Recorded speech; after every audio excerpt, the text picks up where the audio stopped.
Hey y'all, thanks for tuning into the Nintendo Drive. If you're hanging out with us on YouTube, be sure to like the video, subscribe to our channel, and ring the bell icons.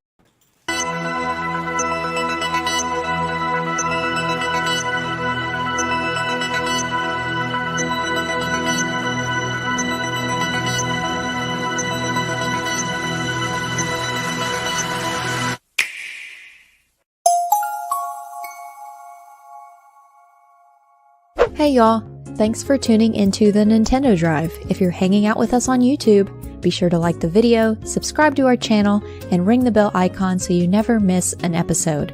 Or, if you're getting cozy and listening to us on your podcast feed, make sure you're following and leaving us nice reviews. You can also support the show on Patreon and pick up some awesome merch. Links to those and more are in the description, but let's get the show started.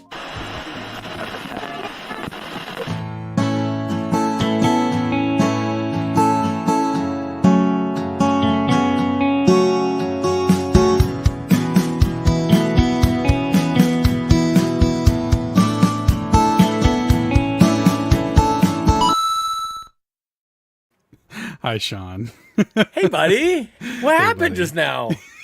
Well, You played like the intro twice or what? What's going on? Here's what happened. So everybody who's hanging out with us live right now, youtube.com/Carpool Gaming, just as we do every Tuesday night. Yes. Come and watch us live.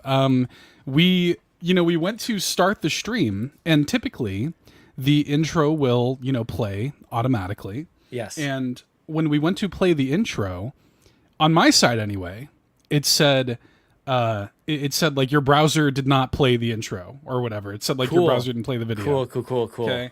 So then I saw you in the little box being like, what happened? What happened? And so I thought that it needed, I'm like, I wonder if I can run it on my side. So then I played it on my side, and I guess it just played it twice. Well, look, we tested fate because this never happens. You know, like we never have this kind of issue. And so I just raced here. I had a whole, I'm sure we'll get to it. We'll do our housekeeping and whatnot, but I got here, I'm late. The reason the show is late is because of me. And I just sat down and I explained to Seth, my work clothes are all over the floor right now. Like I just came home, I got into the basement, I tried to kiss Ellie and she's like, no thanks. And I gave Lincoln a kiss, good night, came down here, exploded my clothes off, got to change. I'm like, I don't even have a drink, Seth. And he's like, go get a drink. Just go get a drink. I'm like, okay, well, how about I hit the intro first? I'll go run and get a drink. And then I come back and I'm like, it's playing the damn intro again. So this is the show that you get this week, folks. Like, we're in, it's me and Seth. We raced in here. We lost two of our co-hosts on the way. But it's good to see you, dude. Yep. Yeah. It's good to see you too. I mean, look, we were driving so fast. Lachlan and Amanda just tuck and roll. Yeah, it was kind of funny. Well, anyway, this is the show you get. This is the show you get, everybody. Sean coming in on two wheels tonight, and Adam David in the chat. It wouldn't have happened if Lachlan were here. You're probably right. Amanda's still on break, of course. Lachlan took the night off, and we were happy to let her do that. And it's just a Sean and Seth show. Good old Sean Seth show tonight. A chef. A chef. A Swedish chef. My compliments. From the God help you all. Oh, man.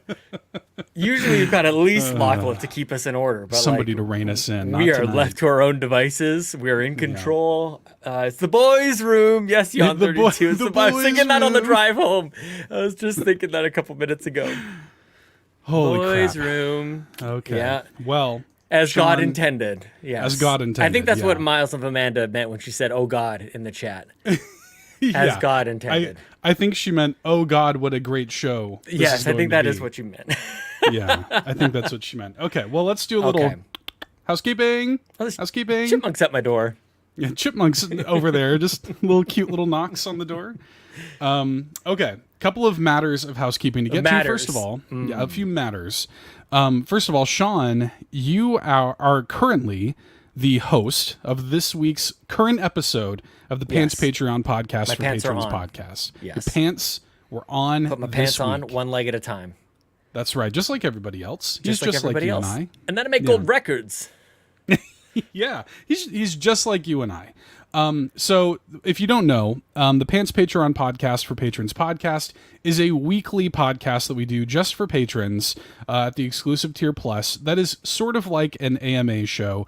Every week you get a new host. Sean is the current host for this week. I'm up next, so I'll be next up in the rotation, and who knows where we go from there. I love your episodes. I love everybody's episodes. I do too. But I'm talking to you right now, and it's great. It's great for Lachlan and I. We've been chatting back and forth. We actually have full-on conversations in between our communicate podcasts. Via the podcast. Yes, yeah. We update each other on things that are going on and like what to do next with the content. It's great stuff. So check it out. Check a look over at patreon.com/carpoolgame. It's dude, Patreon, like look. Patrons are getting so much content right now. Yeah. That Pants podcast is every single week. We get the post show from this show every single week. We got the real Carpool Gaming podcast that could be about literally anything for patrons podcast, of course. We had Fiona a couple weeks ago. We got Fulia coming up. On Sunday, we recorded a full-on Fallout TV show review, spoiler cast, geek out session. It was amazing. It's like 2 hours long. Let's go. Me, Nagachaka, Fiona, and Ryan Turford.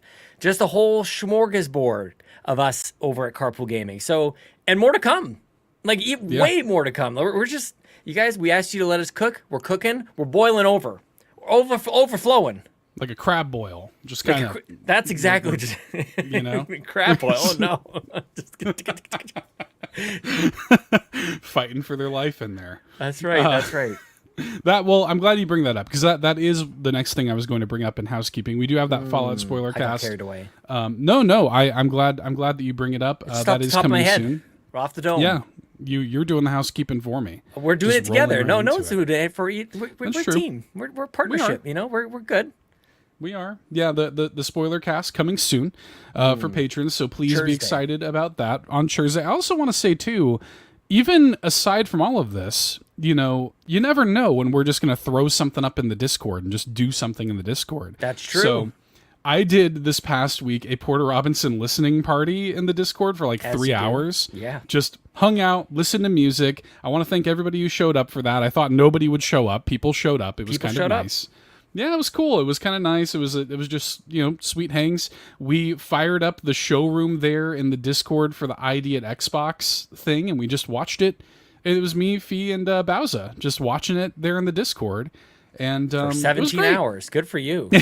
Yeah, for however long that was. Good God. And, more on the Xbox Shop on Friday for my thoughts on that. Yeah. Yeah, it was really good. So, JB, how did I miss that? I tried. I told everybody on the show last week, and I tried to ping people, but it was good. We had sweet hangs for a few hours, listened to some Porter stuff. He happened to drop his new single on that same day, so we listened to the new single, Knock Yourself Out, together. It was cool. Introduced people to some new music that I really love, and it was just nice. It was sweet hangs. Okay, I think that's it in terms of housekeeping. Anyways, is that it? I think. Am I missing anything? I think that. I feel like something happened. You can keep going. I might brutally interrupt you in a moment, but you know this stuff better than I do. You know what I'm saying? Maybe something happened. I don't know. Patrice Mallette at gold. Did we thank Patrice Mallette upgrading to the gold? Remember our Austin Powers tier, of course. Absolutely nothing to do with a gold trophy on PlayStation. Absolutely not. I think we can. I don't know if I think we caught that last week, but just in case, I don't want to It's impossible to overthank. CowboyDangerD, Patrice Mallette. Let's go all the way. Toxic. Shout out to Toxic at the gold members. Tim Aulph. Thank you to everyone. Rolled back the whole tape. all the way back to Jonathan Brown. Yeah, we should check. I think Jonathan. He might be. I might be forgetting, but I think Jonathan Brown might be one of the OGs. All the way back to begin. It was like the Big Bang, and then there was Jonathan Brown. At the beginning, there was Jonathan in the beginning, Brown. There was Jonathan Brown. Yeah, the Alpha and the Omega, JB. Very cool, man. Well, yeah, we got some stuff coming up. We, a bunch of stuff for the Patreon, and please be excited. Please be excited. We're cooking some stuff up. Oh, that's a Nintendo Direct kind of reference there. Yeah. In the middle of my Pants podcast episode, I checked in on the audience to say, like, How are you doing? How are you enjoying it so far? I love that. Yeah. I love it when they do that. So what do you think? Did you like that? How are you liking it so far? What are we supposed to say? Like we're talking back at the TV or the I hate it. monitor? It stinks. Boo! What's that? The critic or whatever? It stinks. It stinks. Oh, yeah. All the 90s cartoon references coming here, you guys. Yep. Yeah, please be excited about that. Okay. That was the most fun I've ever had doing the housekeeping. Look at it. This is going to be a great show. Fun housekeeping. This is so much fun. Strap in, everybody. I mean, we're having fun. Who knows if it's listenable? We're having fun. Sean, do you want to talk about video games that you've been playing? No, I feel like I haven't seen you in forever. I feel like it's been, like, were you on the show last week? Or did we do this together? Like, was I out and about? Like, it's only been 7 days. Yeah, it's been. It's been 1 week. Well, we should do this more often. You've been doing stuff. You've been busy. You've been doing. I've been busy. Things. Yeah, I've been pretty busy. Well, and I also I was gonna be on the Fallout thing. Unfortunately, I was trapped at a family function. By the in-laws. I was actually kidnapped, and no, it was good and everything. I was there for my father's birthday, but I was there for like 7 hours, and by the time I got home, y'all were already like an hour and a half deep into your podcast. I think it was probably for the best anyways. I'm glad y'all had fun. You should have jumped in. You could have thought about it. Nagachaka didn't stay the whole time. You know, it's we got varying time zones. You could have just like tag in, tag out. Yeah. That would have been fun. I love doing that kind of stuff. Yeah. You know, you don't have to be there the whole time. It's all good. You know? The whole time? The whole time? Yeah. The whole time. Well, I'm looking forward to listening to it. Yeah. Yeah. Mrs. Doubtfire. Yeah, I'm looking forward to listening to it. Yeah. I'll put that together. Yeah. Hell yeah. Cool. Got to take out all Ryan Turford's swearing. It's like, I know there's a Patreon, man, but like, rein it in, dude. Isn't it crazy that the second you put them behind the paywall, like you give them an inch, they take a mile. He's like, let me tell you about the F-bomb weather this and the S-bomb, tornado storm that. And it's just like, good Unless God. you're Mitch Power. Mitch doesn't care. Mitch will just, Dude, Mitch is 75 seconds into the Xbox drive. And he doesn't even realize he said it. I know.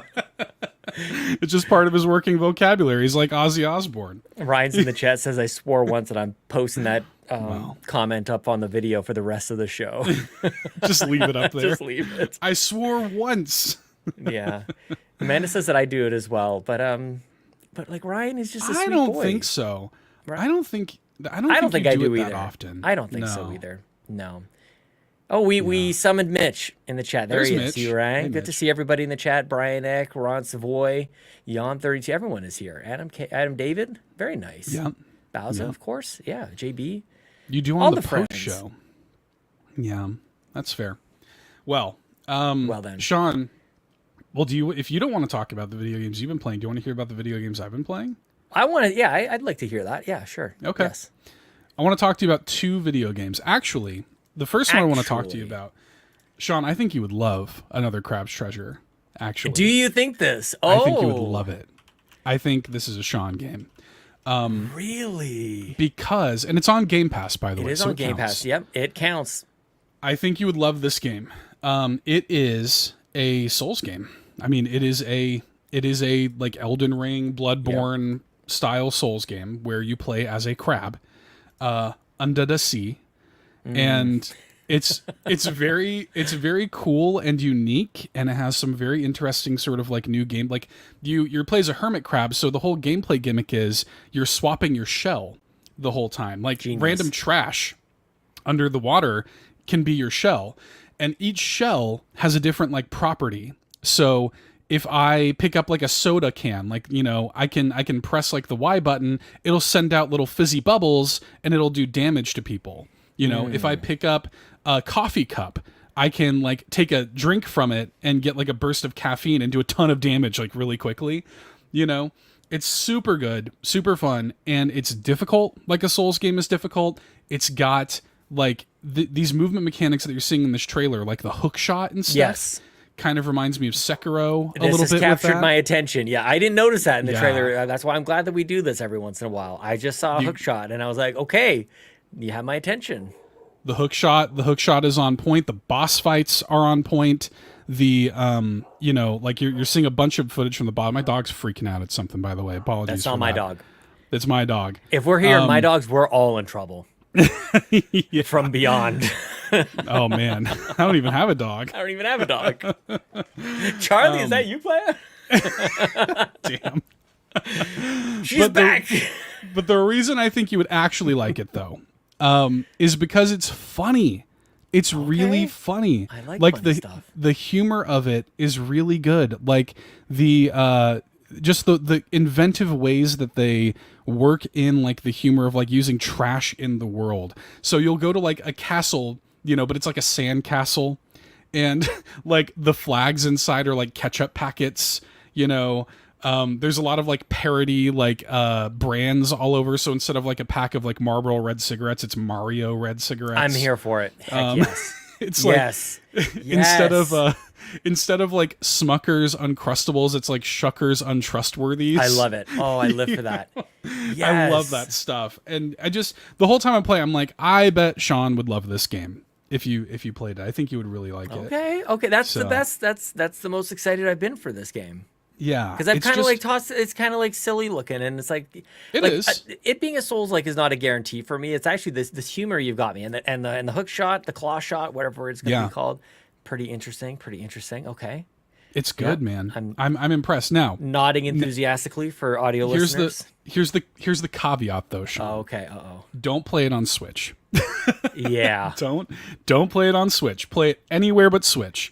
My TI-83 calculator. It's rough. Calculator. It's rough on Switch, dude. It's not running very good. On launch day, I was streaming it, and I got like multiple soft locks. Like it's not in good shape. Now the team is committed to fixing it. They've actually already released a patch, and there's another patch like forthcoming, so they're fixing it, but it's still not great.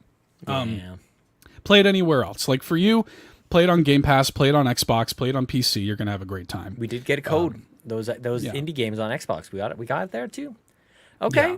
Nice. Yeah, it's really bad. It really is bad on Switch, everybody. Like I cannot recommend picking it up on Switch yet. I'll report back if they fix it up. I'll report back. I'll be the first one to sing its praises because I genuinely think it's really good. Like I've played a few kind of like Dark Souls clones, like not from soft made Dark Souls like games. This is the best one of those that I've played. Like that isn't Dark Souls, that isn't Bloodborne.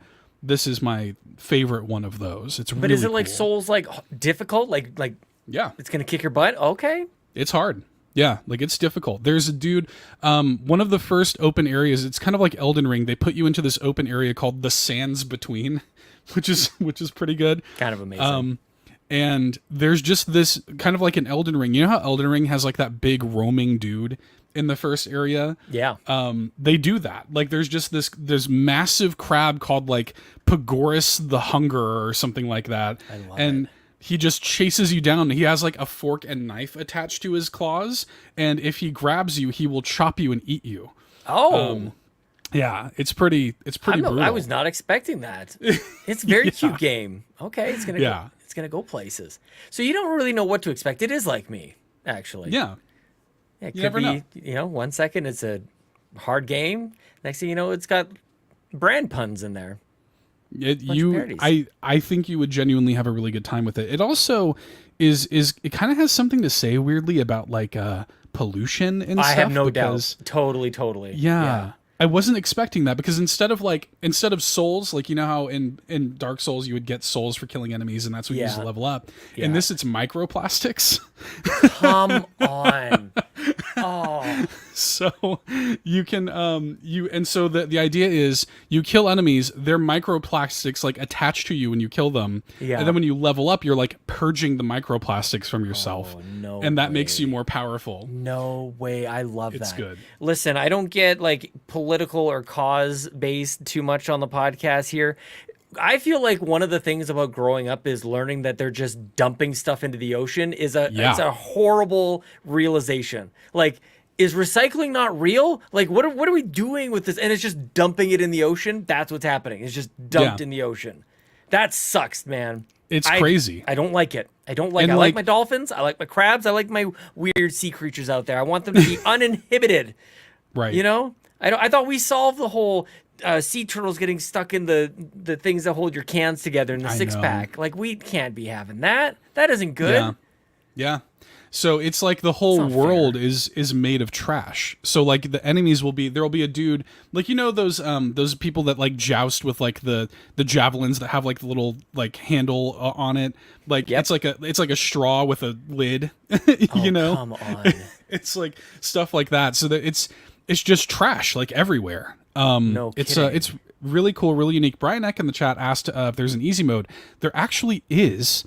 Very cool accessibility options, and so you can make it so that like your shell, which is kind of like your defensive option, does not take damage. You can exactly just a straight up car. So here's what's funny though. There's an option. I have not toggled any of these and played with them myself yet, but there's an option to make your shell like invulnerable. There's an option to make yourself take less damage, make enemy health less, and all of this. There's an option at the very bottom that just says give the main character a gun.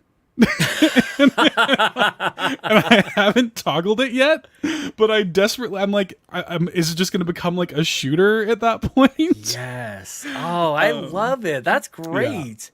Yeah. Part of the easy mode could be the enemies have paper straws underwater, and they just kind of dissolve. They're just soft. They just dissolve away. They don't do any damage. Yeah.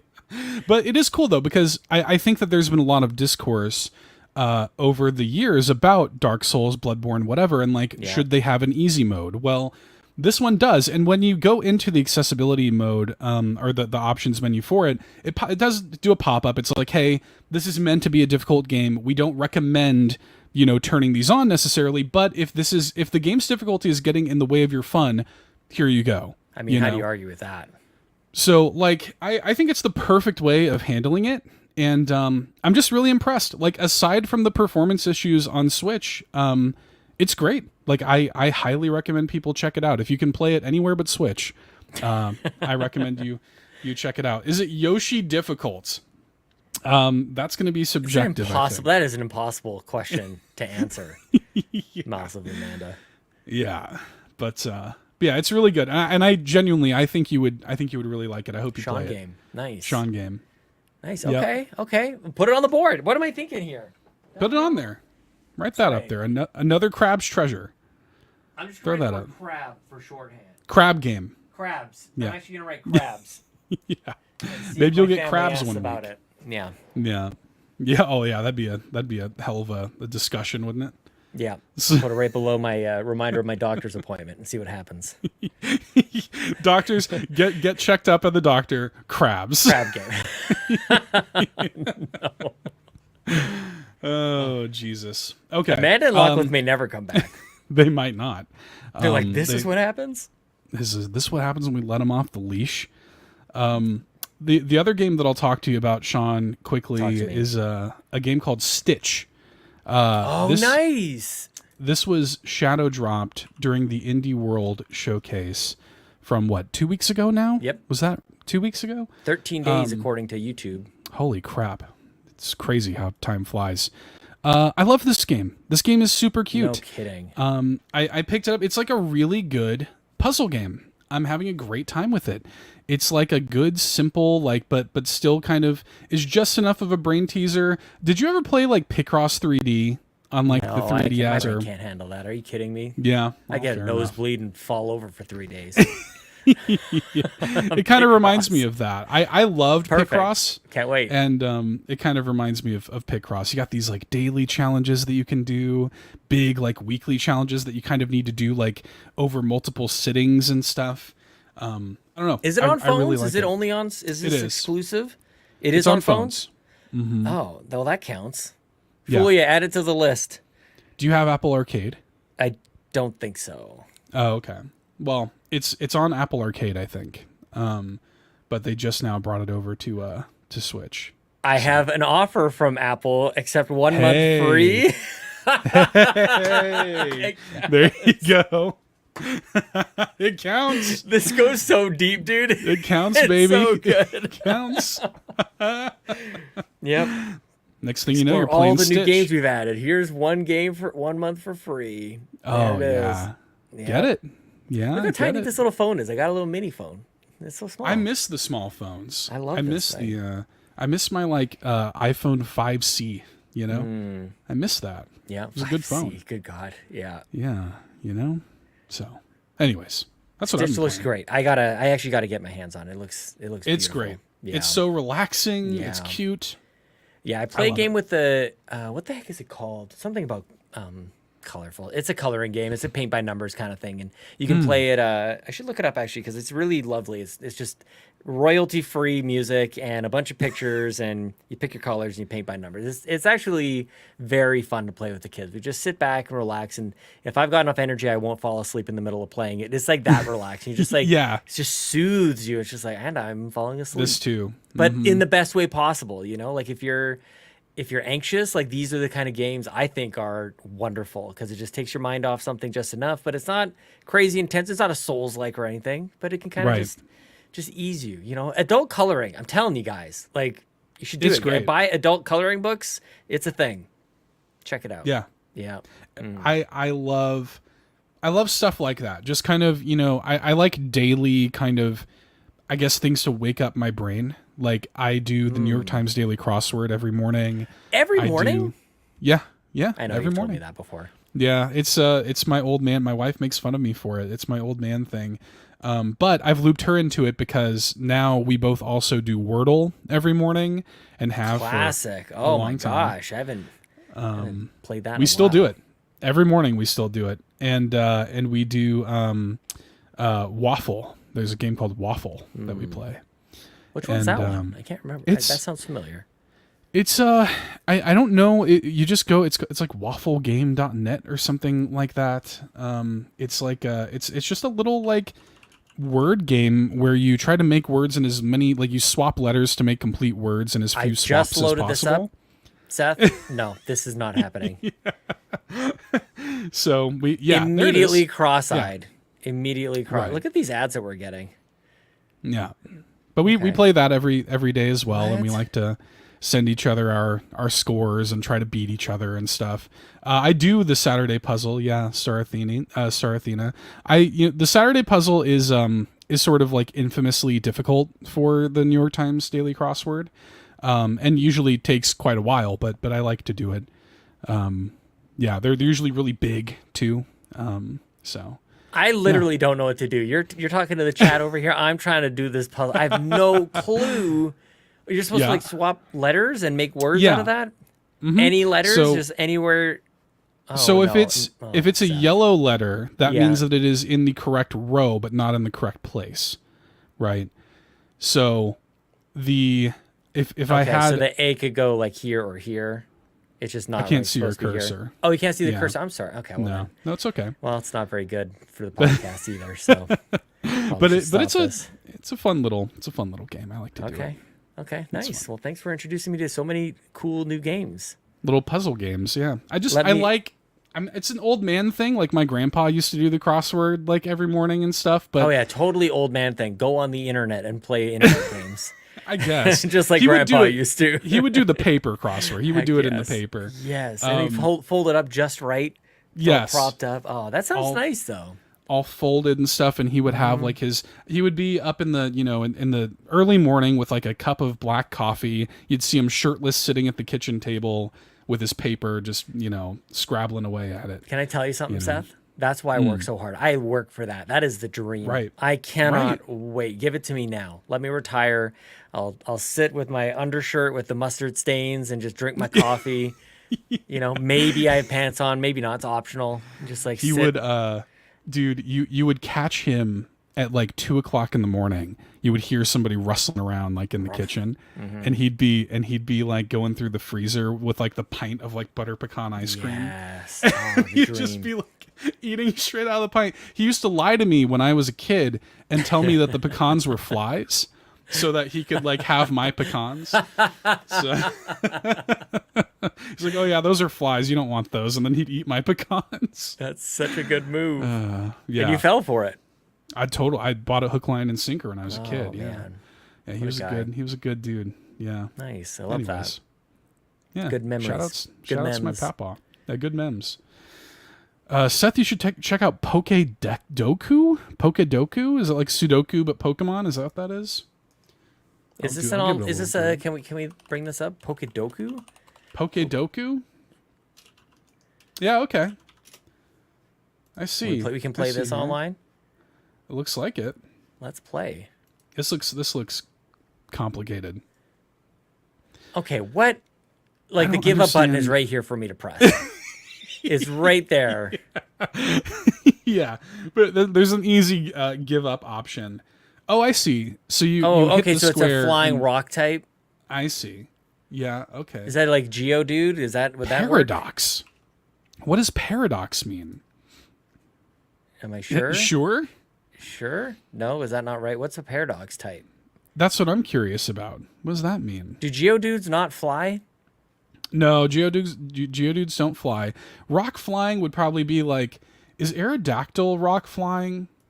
Or no, he might just be straight flying. I don't know who is rock flying. Got it. Nailed it. It was? Okay. It worked. Yeah. Hell yeah. And then we got flying ground. I feel like that makes zero sense. Yeah, flying ground. How does that make sense? What's a flying ground type? JB, what have you done to us, man?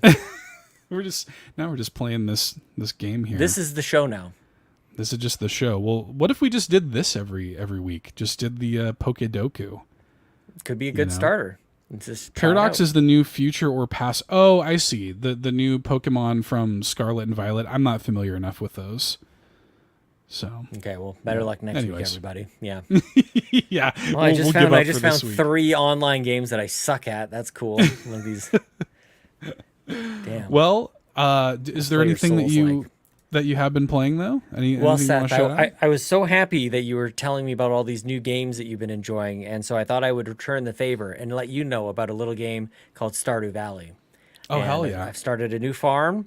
I've started it with in my son's name, Lincoln. Lincoln is the farmer, and he is tending to Art Rainbow Farm. He's tending to Art Rainbow Farm, which is of course the name of his business plan in the future is to own an art place called Art Rainbow Place. He loves rainbows. What a reference. And he loves art.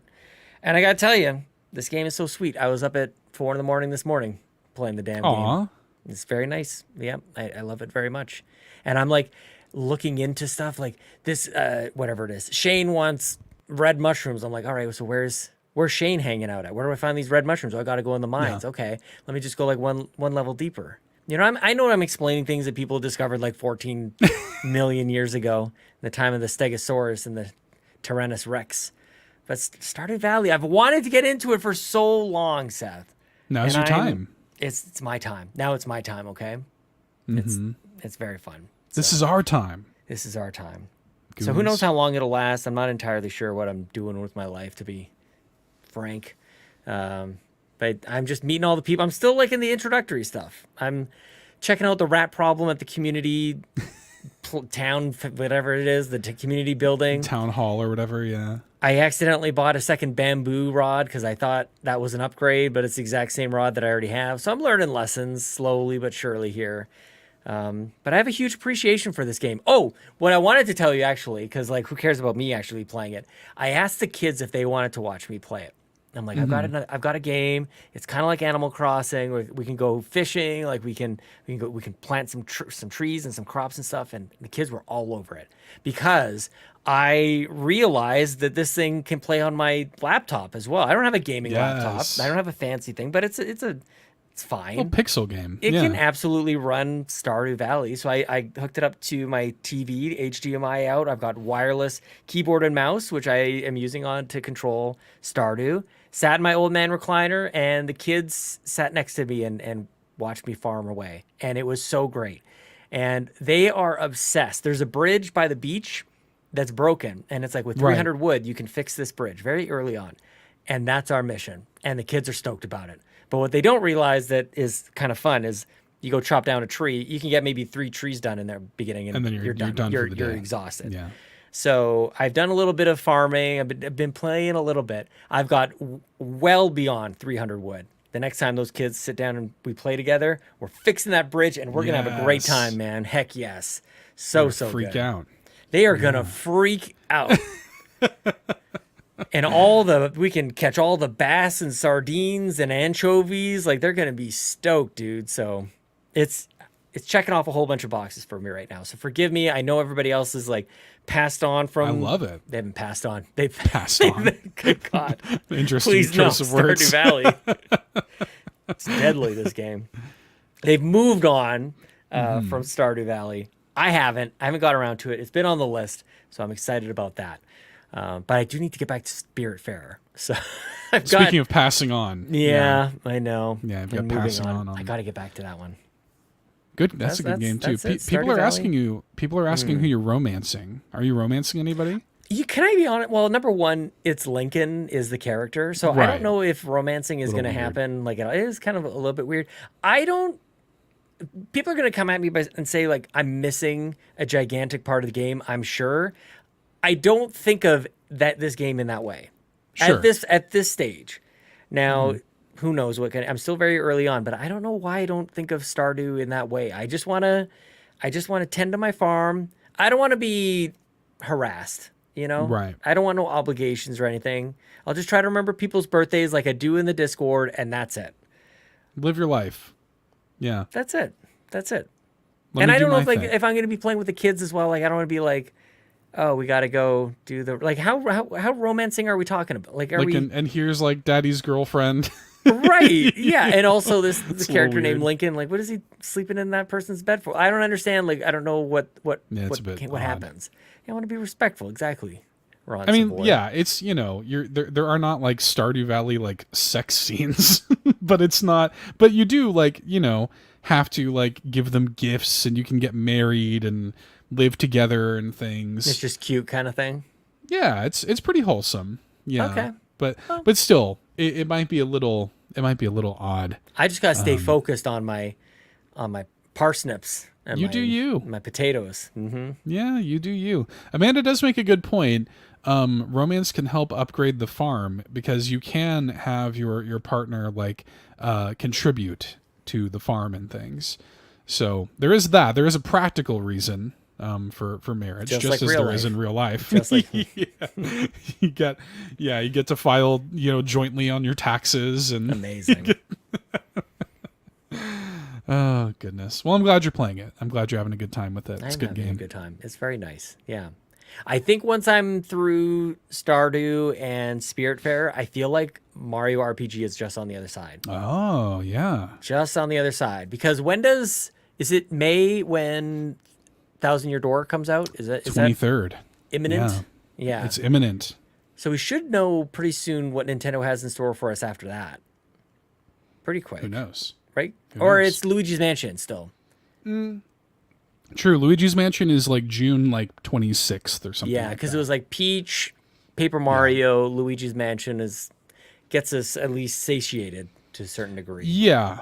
And there's Endless Ocean coming out this week if you're into that sort of thing. Do you see that? The reviews have been pretty bad. Yeah. Although to be honest, can I be honest with you? Too much water. 7.8 out of 10. To be honest with you, the like it's like at a 66% or something. That has me actually more interested to play. Oh, I love it. Yeah. Mm-hmm. Like I kind of want to just see. There's probably something interesting in there if so many people are hating on it, Mm-hmm. And that makes me want to play it more than ever. Actually. Yeah. So I don't know. Maybe that's just contrarian Seth talking or something. Well, it absolutely is. There's no doubt about that.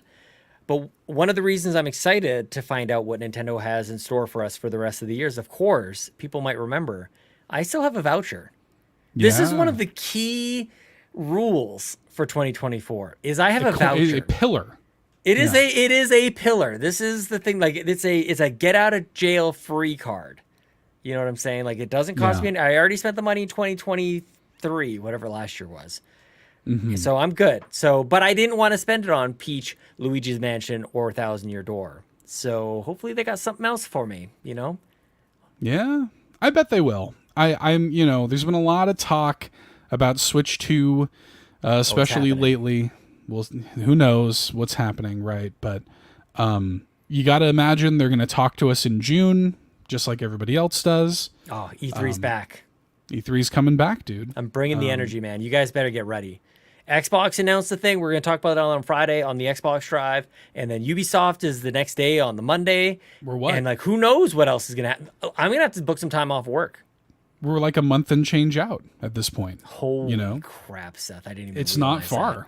Like, it's really not far. I know. It's like, it seems like they're giving us like all this notice, and it's like kind of the least amount that you really could for this sort of thing. It's practically May as we sit here tonight. It's going to be May. It's gonna be May. Yeah. We're sitting here. What a song. Practically May. And, you know, that's early June when all of that stuff goes down. Heck so, yeah, I mean, man. I can't wait. I love it. And change. Yeah, I love it too. It's exciting. And I love, it's just a nice excuse. I love the way that we cover it here at Carpool. Like, I like hanging out with everybody and like, you know, watching the press conferences and doing the reaction. I love all of that. So I'm excited to do that. It's going to be good. Please be excited. Please be excited. I am excited. You don't have to ask. Fulia. It is May coming to here. us in the future. I don't like it. I don't understand it.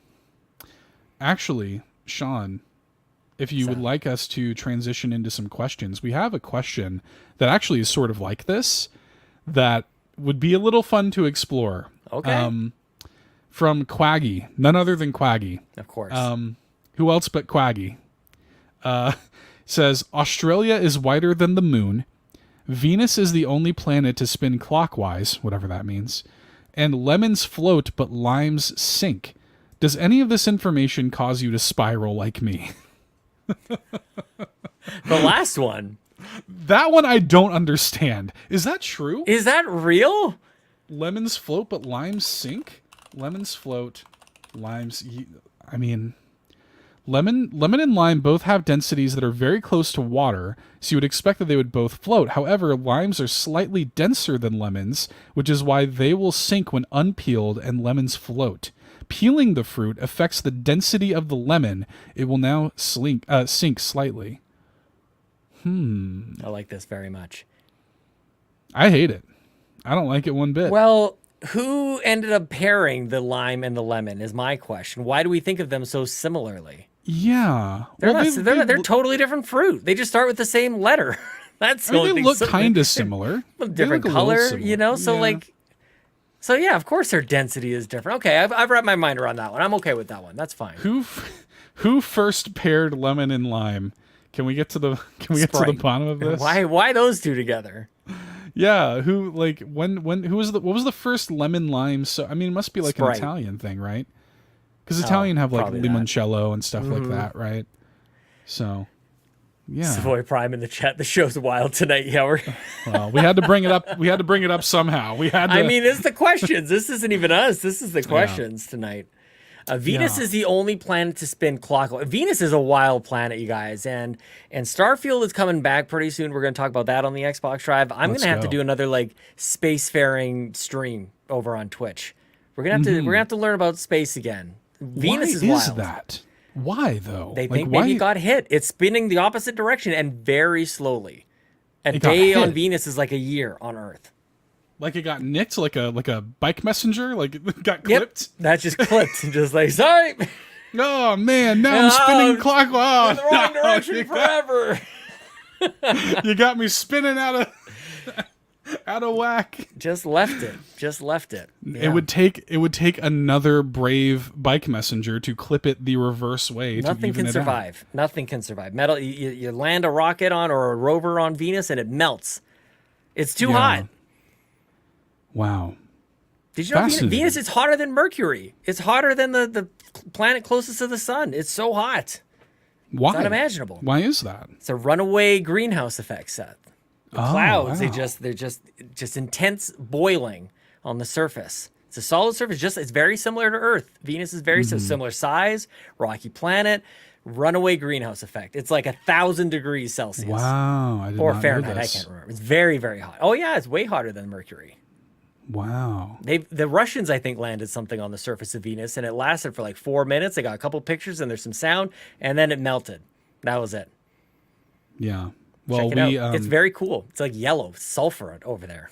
We're on our way to it here on Earth. That's the thing. It's like we just looked next door. It's like, what's up, Venus? And it's like, I'm you in the future. Yeah, you should be worried about this. Worry about this. Nothing survives. It's too hot. I tell you, dude, it's already... It's like Arizona around the whole planet. Oh, my God. Yeah, I was on a walk just a couple of hours ago. I had to come in and take a shower. I was melting on my walk tonight. I'll tell you what. It snowed today where I am. What? Yeah, it snowed. Why do we That's always do this? insane to We started me. talking about the weather on other planets. That I can live with. I will say, Okay. I give the weather reports that everybody gives on the shows here a hard time. But give me a weather report on, like, Saturn. You know, Right. where it has the most intense lightning in the solar system. Right. On the second moon of Pluto or whatever. Dude, yes. Tell me about the moons of Saturn and Jupiter, dude. That's where, like, let's go to Europa. That's salvation right there. Let's just go. Let's just go. Let's go that Just way. hop on a plane. Just Amanda said that she going. could see her breath at track. That's insane to me. Y'all, it was so hot here today. I mean, it was like almost 90 degrees here today. It was insane. you gotta stop throwing trash in the ocean, man. The Earth is getting too hot. It's not good. That's true. Gotta take care of it. Gotta save the world. Make it a better place for you and for me. Did we answer Quaggy's question? The entire human race. I gotta finish it. Yeah, I think so. Wait a second. Australia is wider than the moon? No, it's not. I mean, we can give it a goog. Quaggy, you can't be hitting us up with this. How did we just... that was a Michael Jackson lyric, by the by. 10 remarkable facts about Earth. Most of these are pretty well known, but yeah, the Australia is wider than the moon is one of them. I'm not That's okay crazy. with that. I'm not like okay it. with this. The moon is drifting away from Earth Yeah. slowly. Yeah. Earth has a squishy interior. That's interesting. Nobody knows that for sure. Yeah, I mean, what I did you don't go in believe there that. and touch it? Did Yeah, you say, exactly. Says who? Your uncle? Like, yeah. Who works at yeah, Nintendo? My uncle's touched the Earth's crust, or the mantle. The thing that blows my mind, that does cause my mind to spiral, is that you could fit every single planet in the solar system between the Earth and the moon. That's how far away the moon is. Yeah. You can line them up side by side, and that's the distance to the moon. That's crazy. I love That's space. wild. Yeah. Yeah. It can be scary, though. It does make me spiral. Yeah. Think about that. Noodle on that a little bit. I don't like it. Okay. Well, good Okay. question, Well, Quaggy. Thanks. Good question, Quaggy. Thank you. I'll be depressed for the rest of the night. Oh, now. don't be no. This is I love I'm this. This is so good. It does scare me though. Like I think that the notion of like how small and insignificant everything that you do is, like the spatial awareness of it all. Yeah. Just like being the most insignificant speck in the center of the universe, thinking about how infinitely large it all is, and that the more I think about that, I can go crazy. See it. Sean. I want to see it. I'm mad that I won't be able to see it. Well, That makes me upset. that's a defeatist attitude. You can start today. Become an astronaut. Dude, I can't even become light. Even if I was light itself, I would not be able to see it all. It's so huge. Okay. Okay, let's please keep talk going. let's talk about Disney movies. The Don Rob says, possibly been asked before, but what are y'all's top 3 favorite Disney movies? Top 3. It might have been asked before, but that's okay. It's probably a different answer this time. Yeah. Are we including Pixar? No Pixar. Okay, no No Pixar. Pixar. Good. See, mind meld there. Yeah, mind melt there. Yeah, I knew you were going there. Lion King's Pixar. up there for me. I think Lion King's my favorite overall for me. Gosh. Beauty and the Beast might be in there. I mean, you're in somewhere. that, what is that, the Renaissance? Like the... That's, call yeah. that, Aladdin, Little Mermaid. I think grew up Little with Mermaid that stuff, technically man. started. Little Mermaid technically started, then, Aladdin, Beauty and the Beast, Lion King. Those are in there for sure. Does a Goofy movie count? It definitely counts. Then that's in my top 3 for sure. That's a good one. Yeah, That's a good one. for sure. Yeah, good movie. Damn good movie. If anybody listening has not listened to or not watched Goofy movie recently, you owe it to yourself to watch Goofy movie. Oh, you'll weep. incredible. Yeah, it'll make you cry. It's about like relationships between father and sons and like trying not to become the same man your father was. The songs are incredible. Like, Leaning Tower of Jesus. Leaning Tower of Jesus. Pauly Shore's in it. Like, come on, man. Yeah. Goofy movie's really good. Princess and the Frog is fire, JB says in the chat. Good movie. Amanda showing where she, like her generation. Pocahontas, Mulan. Yeah. We're of the older persuasion. That's for like when I think of Mulan, I was like kind of a teenager when Mulan was coming out. So, yeah. Yeah, I don't know. How about you? What are your favorites? I mean, I'm with you. I'm in that Aladdin, I feel like, is probably my favorite. I quote it all the time. I think I'm going to have a heart attack and die from not surprised. Who disturbs my slumber? All the time. Robin Williams. I adore Robin Williams. And also Steve from Full House was the voice of Aladdin. So shout out to Steve. Hell yeah. DJ's boyfriend, of course. Oh, hell yeah. Aladdin is so, and those movies are all the perfect length. Like, they're not too long. They don't overstay their welcome. Aladdin is just beautiful. Aladdin as a kid always kind of got me with the fart joke at the beginning with the Tupperware. You just kind of made a fart sound. That always got me. Yep. That was really good. Oh my gosh, how could I forget? I knew I was forgetting something. Fulia. Yeah. Yes, Fulia in the chat. Emperor's New Groove is in the list. It is absolutely in the list. Great movie. This movie, if you haven't seen Emperor's New Groove, what are you doing with your life? Easily the best David Spade movie, without a doubt. Agreed. But Kronk alone. Kronk alone is so great. Yeah, well, and Yzma, great villain. Eartha Kitt. I mean, so good. Yep. Great villain. I love Pacha. God, John Goodman. John Goodman.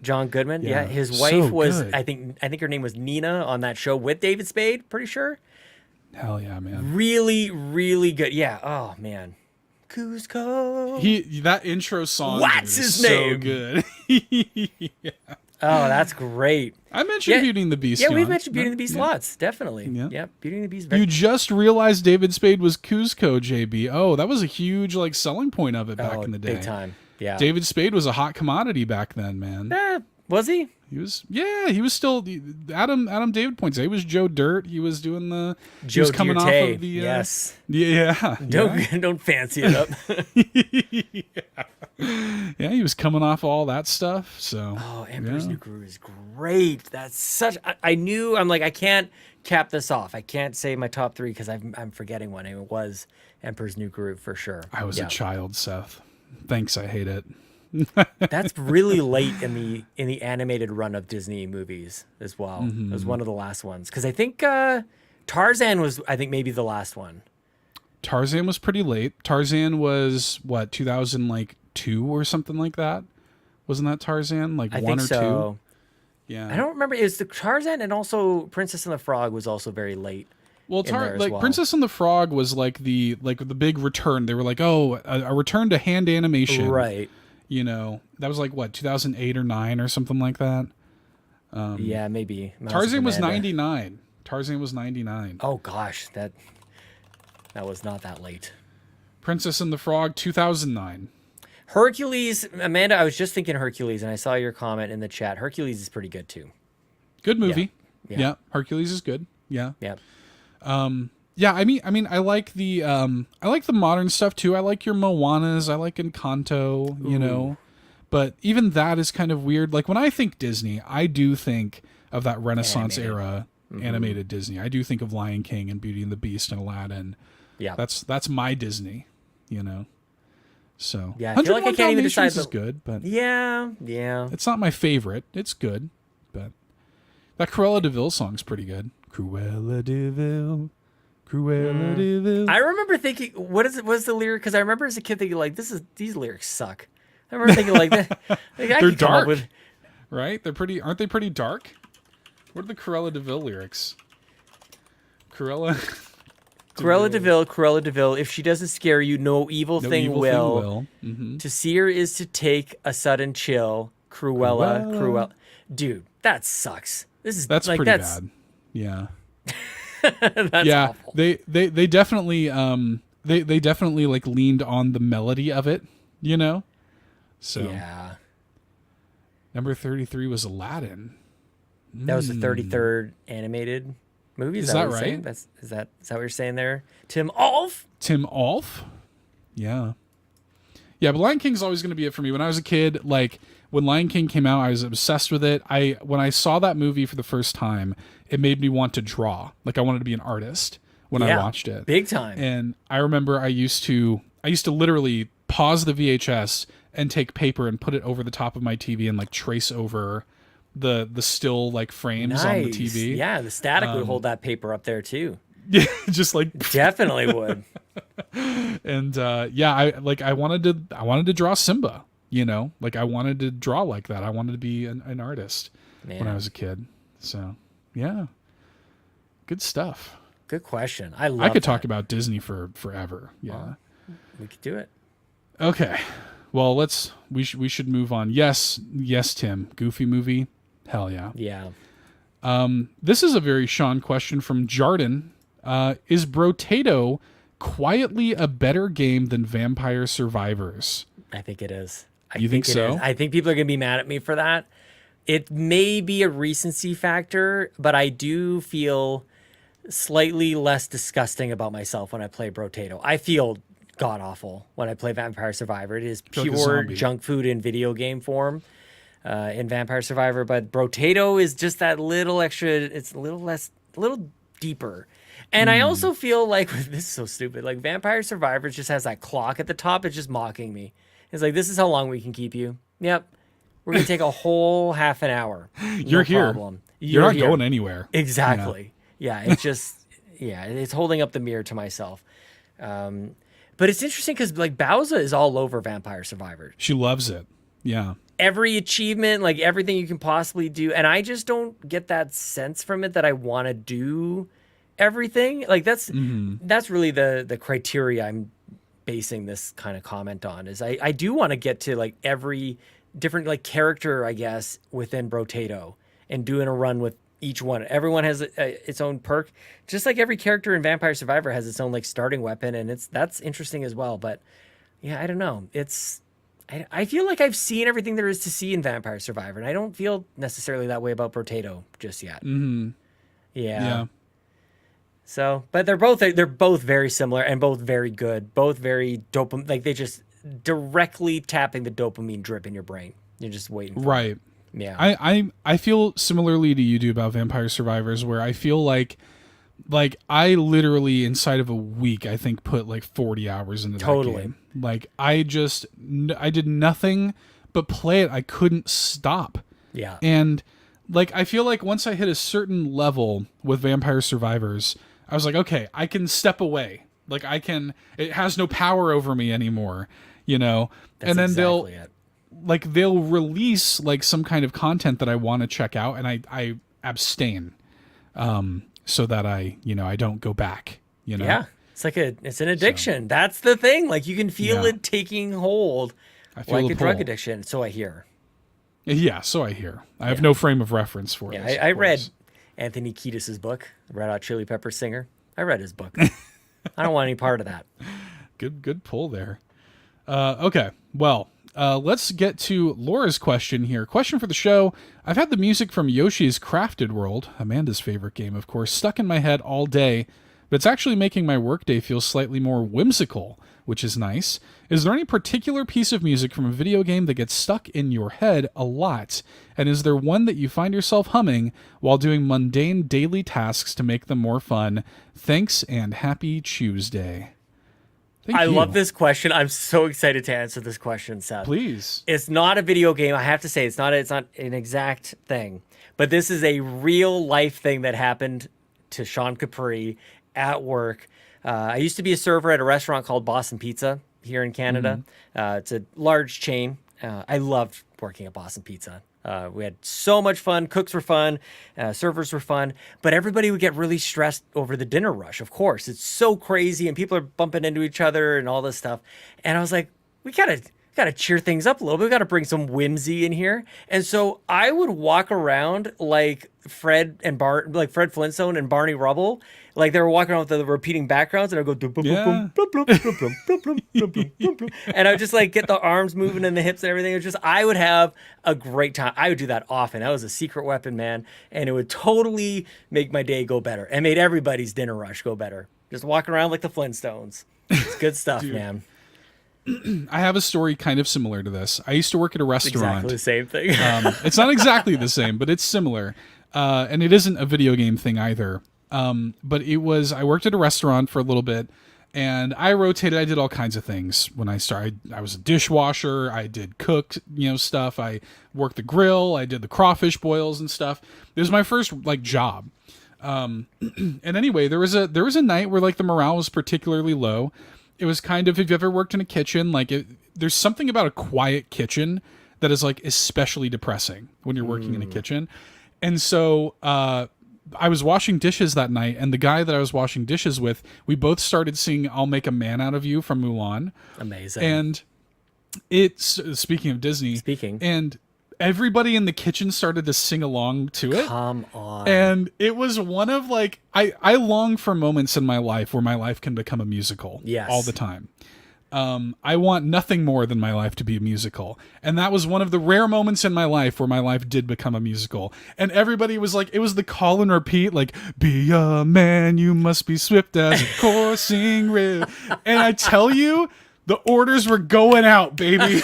They were everybody was working so hard because we were singing that song. And I could only imagine the way the people in the dining room, because I know they heard it. Oh, that'd be great. Yeah, it's a good memory. This is probably the one good memory I have of working there. So yeah, very good. Anyway, I think too, there are songs from video games. I think about Fever from Dr. Mario. That's stuck in my head often. Yeah. Yeah, that's a good one. I think of the Super Mario World song sometimes, and I'm walking, just the din din din din din din din din din do do do do do. Yeah, I think of that all the time. Yeah, I don't know. I feel like there's other examples of this, but nothing consistently. I'm singing to myself all day long. Yeah. So, yeah, me searching the internet to see if someone captured, this is in the mid 2000s or something. So nobody had smartphones or anything back then. Simple time, man. Crawfish boil. Yeah. I did crawfish boil, over there. I would love to boil crawfish at Extra Life. That'd be great. I don't imagine you can get crawfish in New York. But I don't know what crawfish is, but it makes me think of Zoidberg from Futurama. Yeah. Yeah, it's crawfish is sort of a it's like a tiny lobster. It's basically a small little lobster. Like Zoidberg. You boil it with a bunch of spices and potatoes and sausage and corn and stuff, and it's good. We eat it down here in Louisiana. Something that people, I don't know if you know this or not, Sean, there's a thing that true Louisianians do down here where they will, because in order to eat the crawfish, you have to sort of break its body apart to get to the meat in the tail. And so you're left with sort of the tail and the head. And the head, when it's boiled, the sort of guts and fat and stuff inside of it kind of melts and becomes this kind of buttery substance. And people take the head and they suck it out of the head down here. That's what they do. Yeah, I don't like that. So, yeah. Oh, I'm good here with my snow. It's pretty tasty. It's good stuff. So, cool. Anyways, I'm not hungry at all. I bet you'd like it. We'll have to get you down here one of these times. It is rare for me to turn my nose up at food in general. Yeah. So. That's right. Got it. Yeah, Ryan knows. Yeah, he did that in Texas. Okay. Well, this next question comes to us from CrocoKyle. One of my favorite things the community does is the daily good mornings. Everybody says, what makes a morning a good morning to you? Love and appreciate y'all. Thank you for making my week better. Thank you, CrocoKyle. It's a sweet question. That's a great question. What makes a good morning to you? We're going to get deep here, Seth. Let's do it. I woke up. Yeah. That makes it instantly a good morning. I am awake and Amen. my heart is beating and I am breathing air and the sun is rising, that makes it a good morning. And I really mean that. And I really think of that when I say good morning to everybody. The only thing that I feel bad about it is it's literally not morning for everybody. It's whatever the hell time in Australia. It's next week. I do feel bad about that. I genuinely well, this isn't really as inclusive as I want it to be, but it's morning for me. And that is definitely part of my thinking. Every day is a gift, man, for sure. Yeah. It's a good mindset. Do you have like a routine that you do in the morning? My routine, I had, and it's garbage now, Seth. Like, I need to get back on this. Maybe it's I don't know if it's post show or not, but it's like I was up very early this morning, but I did not go to the gym. I played Stardew Valley. Like, I'm all out. Like, my routine has been get up early, go to the gym, go to work, but it's not that. I do make my bed. That is the one thing. The bed is made. That is no problem. And the rest is like just getting ready for work stuff. I feel like you have a much more interesting start your day kind of thing. I don't know if it's interesting, but I will say that I think that the start to your day is really, really important. Definitely. And like in my experience anyways, because when I start my day, and I've done this many times, just going straight to work, like your day sucks from that point on. Like if you wake up and you just roll straight into work, like that, that's awful. If you can in any way make even just a little bit of time for yourself in the morning before you can start your work day, that makes all the difference, man. If it means waking up a little early, like, so my routine is like, I wake up and I immediately meditate. It's the first thing I do in the morning, and I'll meditate for 10 to 15 minutes. And I'll wake up, I'll kind of do some like stretches and stuff. I might have my first cup of coffee at that point. I try to make sure I'm awake for like 30 to 45 minutes before I'm hitting the coffee. Yeah. Longer if I can stand it, but sometimes I can't. And then I take the dog out and we go for our first walk of the day.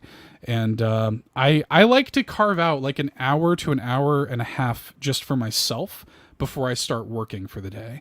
And I got to tell y'all, like you should do that. Everybody should do that. That's pure dad going move to the right there. gym. You got to do it, man. Yeah, it helps. It helps your mental health a lot. Well, one of the things I'm finding that is keeping me, this is such an excuse, but I feel like it's a decent one. One of the things that keeps me in bed, typically I should be getting up out of bed, in some cases at 4:30 in the morning.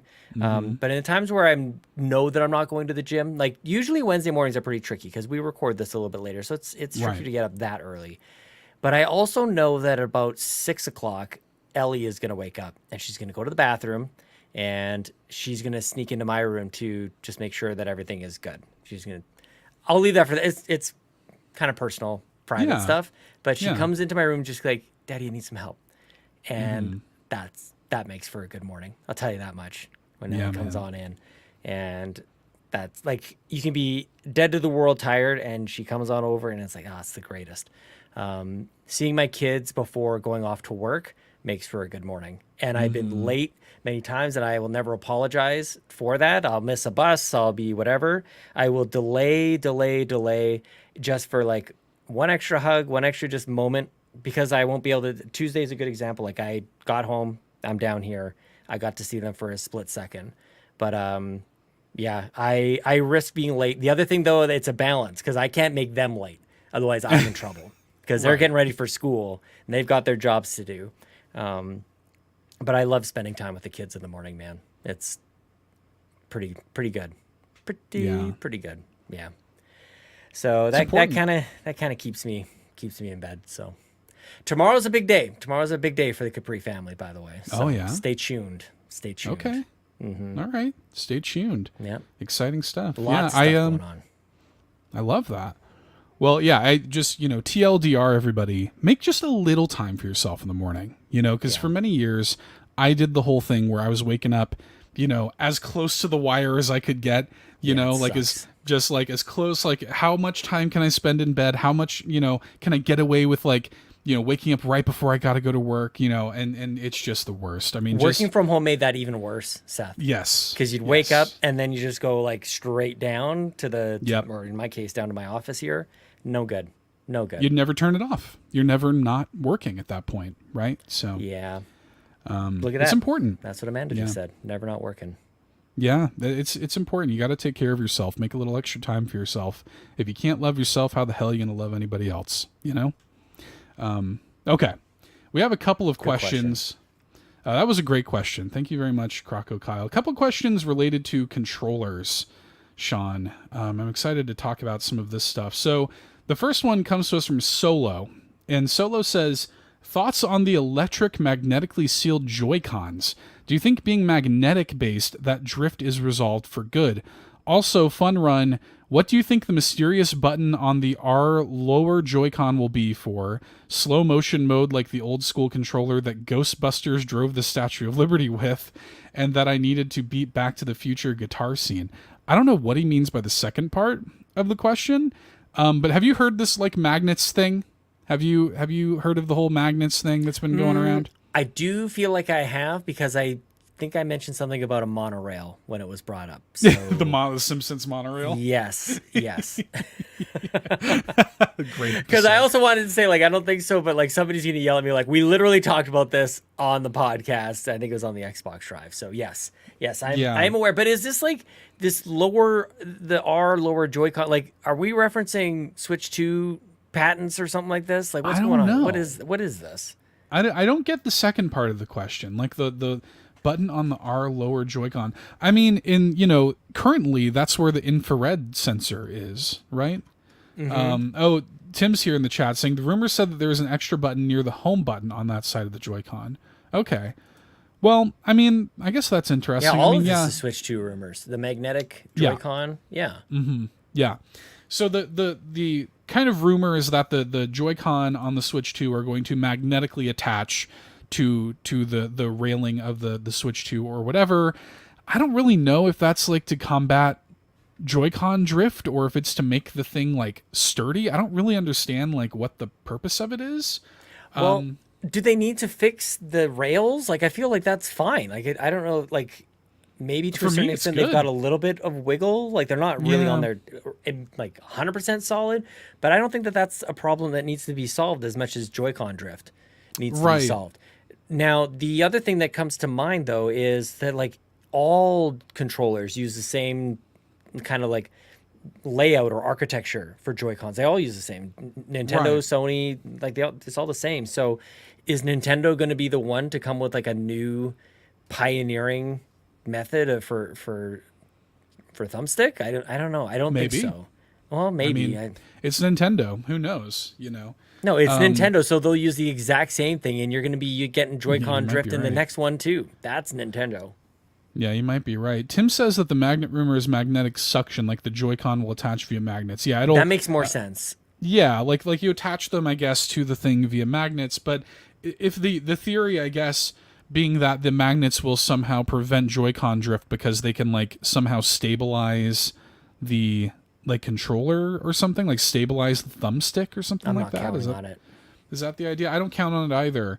I mean, it sounds kind of interesting, but I would have to, see how it works, like in motion, I guess. And, I just think it's kind of like weird. Like I mean, look, I'm not a Nintendo designer, so my mind does not immediately say, oh, like this is how this is going to fix this, this problem. I just want Joy-Cons that work, honestly. Yeah. Like I would be okay with that. So yeah, magnets are Hall effect joysticks is what people in the chat are saying. So, yeah, I mean, I guess we'll see, man. So I don't know. Seems kind of weird to me. Ghostbusters use an NES joystick to drive the Statue of Liberty, I believe. Okay. Huh. Yeah. I never played that on NES. So I don't know. It seems a little bit weird though to like look at this stuff and try to speculate. Like we have no clue what Nintendo's gonna do, right? I love it. And these are the things you want to look back on when they do announce it. Like, remember when we thought they were gonna put magnets in this thing? Yeah, they're gonna put magnets in those controllers, man. How crazy was that? Yeah. I don't know. I guess we'll find out. I do. This does segue as well, though, into Brian X's question, who says, hello, Nintendo Drive crew. With all the rumors of what the Switch 2 controller will be like, I want to know what you want in a controller. Personally, I find playing games on the PS5 with the DualSense and having adaptive triggers and haptic feedback makes the experience so much more immersive. Do you think the next Nintendo console should get rid of motion controls entirely, Would you like a new Pro controller with a headphone jack and analog triggers? Do you want a turbo button? What innovative feature would you want to see on a next-gen Nintendo controller to elevate the enjoyment of gaming on the Switch 2? Thanks for the excellent content. What do you want? When the Pro controller first came out and it didn't have a headphone jack in it, I went on one of my rants, like with Bobby back then. How do they not have a way for you to plug in a headphone into a controller like everybody else has? That isn't the. It's funny because the question kind of ended off with, what kind of innovative features do you want? And it's like the features that everybody else has is what I want. I don't need it to be like glowing in my hands or anything crazy like that. I just want, a headphone jack would be a pretty good start. Yeah. I will celebrate though, of course everybody does this. The battery life in the Pro controllers is unmatched. Amazing. It's magical. It's untouched. And so if that's the legitimate trade-off for whatever reason, like that's one of the reasons that you get great battery life out of it is because there's no headphone jack, I take that trade-off every day of the week. There's no question about it. But I'm one of the rare people, I don't think I do this just to hate on PlayStation. Like, I don't care for the DualSense at all. I'm with you. I think that thing is a hair smaller than the Duke controller from the Xbox. I think it's unwieldy. It's way too thick in the handles. And I just don't like it. I don't care for the adaptive triggers. I just want to click them.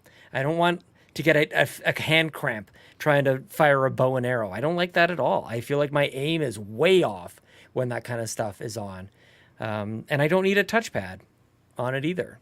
Like, we kind of just like live with that. And I don't know. It doesn't do anything for me. I happen to like motion controls as well, especially where we are right now with motion controls, where it's not shoved down your throat in every game. Like, I remember playing Ultimate Alliance on Wii with motion controls. Yeah. Ultimate Alliance, in case you haven't played it, it's a button masher game. You're sitting there, if you're playing with a controller, you're mashing A and B the entire time. And with motion controls, you're wagging your hands. Wagging. Yeah. You're sweating. It's ridiculous. It's like that motion controls had no place in that game. I like where we're at right now. So I would like that. I would like, I always thought that we were going to get kind of controllers from previous consoles split in two and then attachable to the side of the Switch. You know, cut a Nintendo 64 controller in half. Totally. And because I said that, Sony was listening to it, and that's what they did with the Portal. They just took a DualSense, split it in two, and put a screen in the middle. Straight up. I was picturing that, but for Nintendo controllers, but PlayStation did it instead. Yeah. Well, I got to say, Sean, I could not agree more. I'm with you 100%. I am not a fan. I'm with you. I think the DualSense is too big. I think that, like, because it has all of that stuff in there, the battery lasts like 4 hours. It's like ridiculous. Yeah, it's not like, good. Every time I turn on my PlayStation, to play a game, I am draining the battery of my controller every time. Yeah. Like, straight up. Like, I have to have two controllers for it out of necessity, just so like I can actually like play games for a decent length of time. So I think that stuff's crazy. I wish I could turn it off. If I could turn all that stuff off, I would, you know? So that's me. And I know that like you and I are in the minority on this. I know that a lot of people really do feel like that kind of makes their experience more immersive or whatever. It just doesn't for me. Yeah. For me, I'd much rather have, extended battery life, something that feels good in the hand. I do like motion controls probably more than the average person. I'm a huge Wii defender. And I love the Nintendo Wii. I love motion controls. Now, like you described, there are certainly examples of bad motion controls, right? Yes. Like, I did not like the games that forced you to waggle for no reason. Yeah. But like motion controls done well, I really enjoy. I loved using motion controls in the Skyward Sword. Like, I loved them. So I don't know. I think I don't want them to go away because I like them when they're done well, and I also like gyro aiming when I can in most games, anyways. I like having gyro capabilities, so I don't want to see that stuff go away personally. I'm trying to think of. I agree with all that. Like, one of the things that's amazing, Nintendo does this better than all of them. Even PC is better than all of them. Is the screen capture function. That button is the button itself is perfect. The instantaneous just like snap and the sound that you get out of it is perfect. You hold it and it's a video. That's perfect. Xbox and PlayStation can't hold a candle to that. Even the way this is now outside of the controller, but like even the way you can get it to your phone, I think is like amazing. You scan the QR code, and I think the sharing on it is really good. So I bring that up to try to think about like, what are some other like functions that would be really good to either just have their own button, or I'm trying to think about it in that way. Like, I don't know if there really is anything though, but like we needed a share button. That was sort of like not this current gen, but like Xbox One, PS4, Switch era. That was the latest thing, you know? Yeah. I don't like, for me, the stuff that I want out of Switch 2 is like kind of superfluous to the controller. Like, other than the fact that I want Joy-Con that work, you know, like I would be totally fine if the Pro Controller was unchanged, you know, coming into the next thing. I don't know that I really need anything more than what we have. Custom designs, we've talked about that before. Custom design, like an Elite Nintendo controller would be really great as well. Yeah. Like the Xbox Elite controller, unfortunately, it breaks down, and I've had that happen. But when it works, it's the best controller I've ever used. I love swapping out the thumbsticks. I love being able to like map the buttons and everything, like it to different profiles. The triggers you can have at different levels. You can have them like just really quick or all the way pulled down. So there's like the Elite stuff is really good with Xbox, and the custom design is really good with Xbox. But I don't know. That's kind of it. I don't need a whole lot. And I also don't imagine that would be a standard controller. Right. That would be premium. Definitely. Yeah. Yeah. And Nintendo is also sort of like behind Xbox and PlayStation in terms of accessibility with their controllers. So, you know, I feel like PlayStation and Xbox are more accessible, you know, in terms of like they have a mind to that. Like PlayStation's putting out that, what's it called, that adaptive controller that's like a little circular thing for accessibility option. Oh yeah, yeah. They have stuff like that. Like Nintendo really has like no mind towards that. Yeah, I think that's a little bit of a miss, but I love using the Pro Controller. Like I think the design of it's great. I love the way it feels in the hand. I love HD rumble. I love the gyro. I mean, I'm going to say something so stupid. Please. I want a screen on the controller. I want it to be a gamepad. I want it to be a Wii U gamepad. Dude, a second screen. They had it. They had it, and if there's a way for the Switch 2 to bring back the spirit of the Wii U but not have that feature kill it altogether, I'm telling you, people would love it. I actually want to be very mindful about how I want to say this, because people are going to clip this when we inevitably get a second screen experience, and it's great. I think that would be awesome. Or it like clips onto your phone, and there's some sort of like that's Bluetooth what I've been saying for interaction. Years, dude. It's the right second here. Screen, yeah, it's right. You don't need to sell it to us. You don't need to like, because the Wii U would have been so much cheaper. That's what everybody was saying. Get rid of the gamepad, and you can sell that thing for like $150, and people would actually buy it. But that system, among so many things, for whatever reason, it was confusing. All these other things, the gamepad forced developers to make it differently than other systems, you know, so it hampered third-party support. But yeah, if there's any way to make that optional, I'd love to see them get another go at a second screen, because obviously the DS, 3DS, very, very good. I thought it was a no-brainer to translate over into console land, but it obviously wasn't. So that's, if I'm dreaming big, I want a second screen. All you have to do is, I mean, literally a clip that like goes onto the controller or something and just has your phone, you know, as your second screen. You can use that useless Nintendo Switch app, you know, that everybody has, but it has like no functionality, you know. And at that point you've solved, like, a lot of people are like, well, how are we going to port this Wii U game, and how are we going to port this 3DS game? Well, if you have second screen functionality, that problem is solved. I'm telling you, man, it was so ahead of its time, you know. Yeah, I agree. I would love that. That's what I genuinely want. I would love that too.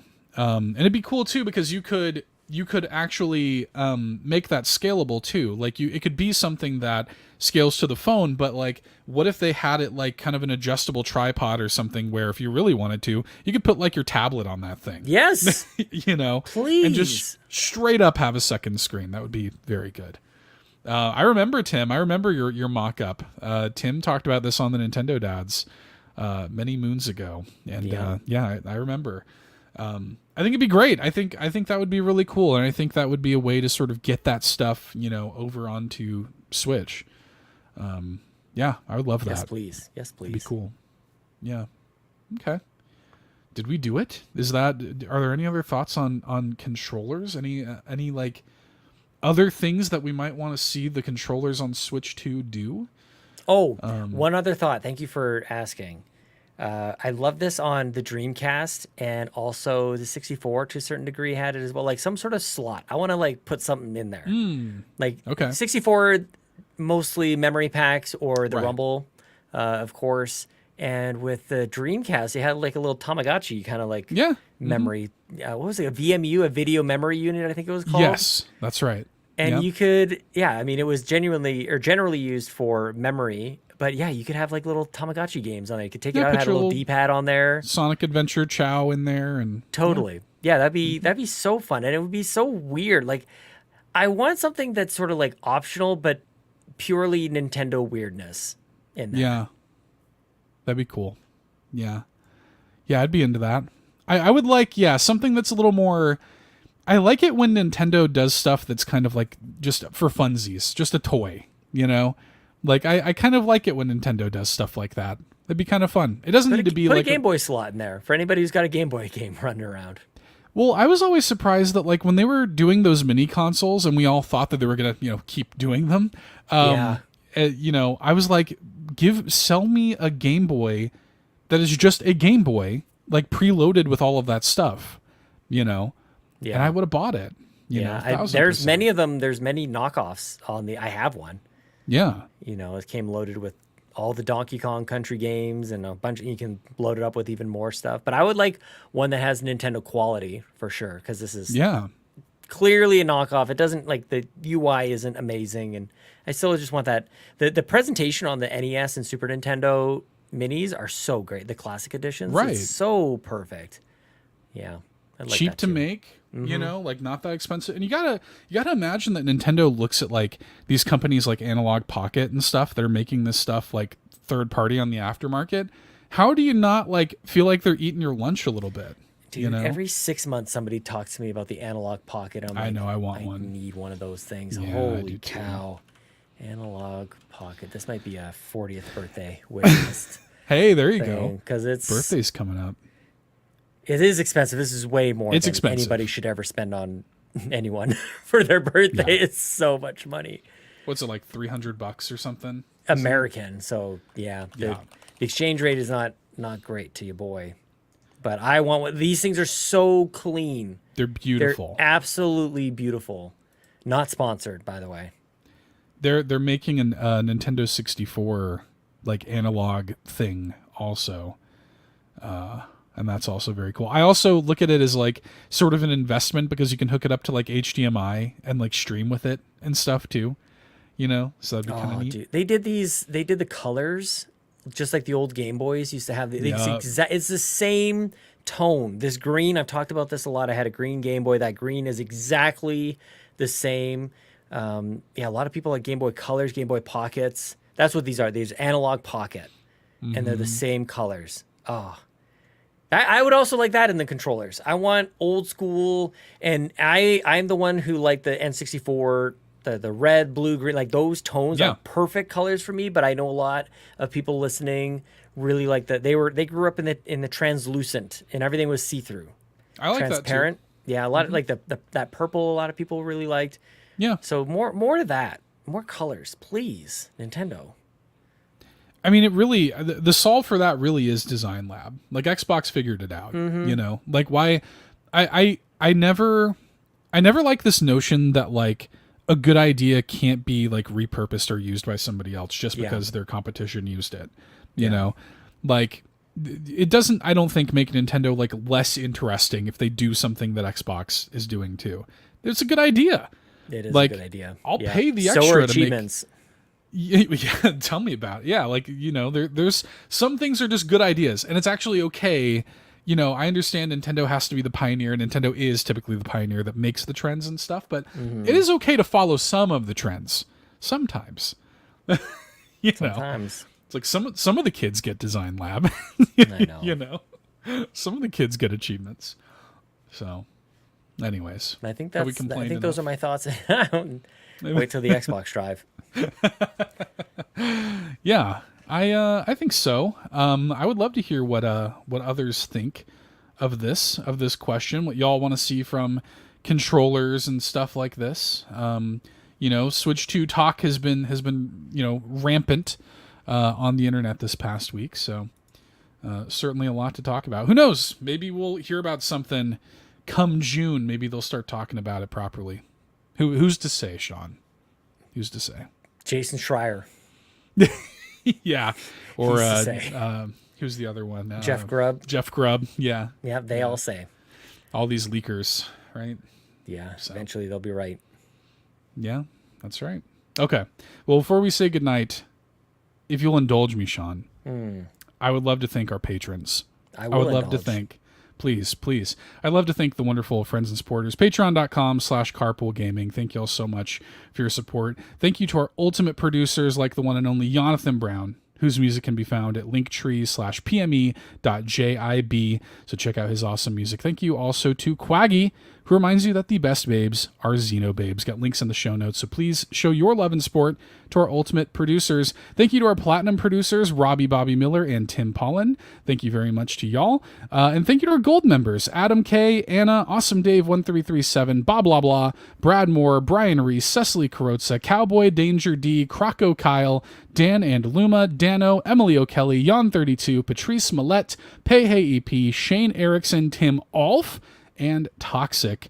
Thank y'all so much for your support. Patreon.com/Carpool Gaming. You, of course, can get a 7-day free trial over there and see what all the fuss is about. The Patreon content is running wild, Sean. Off the leash. Kind of nuts. Off the handle. Reckless abandon. We had a little quiet time, but now the content is nonstop. Flowing. The floodgates are open. We got the Real Carpool Gaming podcast that could be about literally anything for Patrons podcast. And we're unstoppable over there. Seth, I have a small physical for you. Oh, please. Like. I have this here pass that I acquired at Calgary Expo, and it's just a cute little drawing. Looks like Chewbacca with a Albert Einstein head. Yeah. So that was from Calgary Expo when I got to sit next to the legendary Victor Lucas and ask him about his career and hang out with him, which was very neat. And maybe we'll chat about that in the post show, perhaps. Yeah. Or talk about cheese, whatever you want. Who the hell knows what we're going to talk about in the post show? Indeed, we do the Nintendo Drive post show right after this show every week, and that is one of the pieces of exclusive content there on that Patreon, Sean. The content backlog we might need to steal that, John 32. Or Yon 32, my apologies. That might be like the tagline behind our Patreon. The content your instant content backlog. Kind of like your instant gaming collection.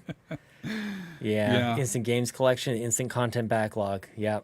There is the amount of content on there is insane. It's going on the whiteboard. I'll show y'all a little physical here. I keep this little statue of Goku on my desk.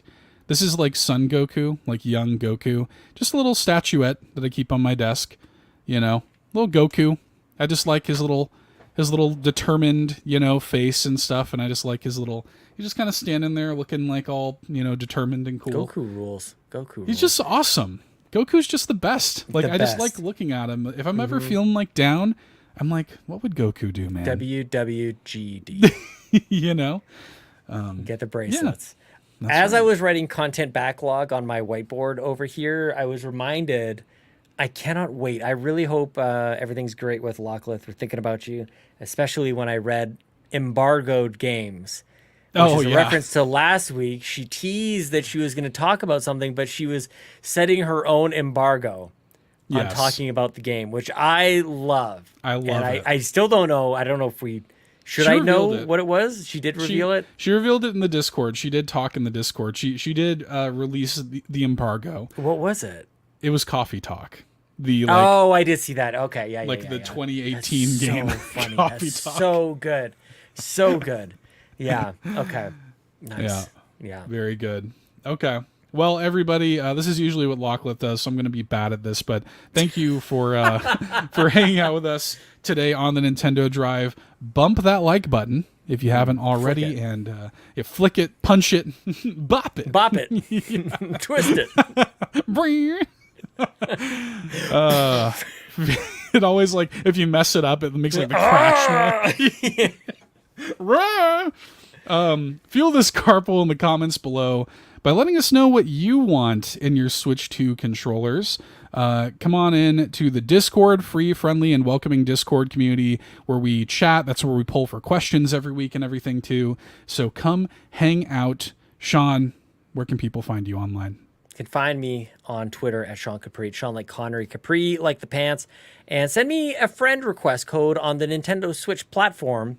Open up the menu and add a friend. Type in the code SW6879023666588. Just like Eric Lindros, Canadian legend, Victor Lucas. Yeah, just Eric like Patrick Kane. Patrick Kane's also number 88. Now of the Red Wings, not the Chicago Blackhawks anymore. Of course. Sadly. Yeah, Showtime. It's okay. Yeah. Still number 88. Yeah, still keeping the number. As for me, I am $2 Hero on all the stuff. You can find me on there. My friend code is SW411280613454. Again, just like Eric Lindros, we appreciate you all for coming on in and joining whatever the hell this was tonight. And we're going to go chat in the post show. So we'll see you there. Patreon.com/carpoolgaming. Thanks, everybody. Goodbye. Bye. Thanks so much for tuning in to this week's episode of the Nintendo Drive. Now, before you drive off, be sure to like and subscribe on YouTube and follow us at Carpool Gaming on socials. Don't forget to check out our awesome Nintendo Drive merch on carpoolgaming.com, and you can also support the show on Patreon at patreon.com/carpoolgaming, where you'll unlock all sorts of exclusive content like the Nintendo Drive post show. Links to everything are in the description. See you next week!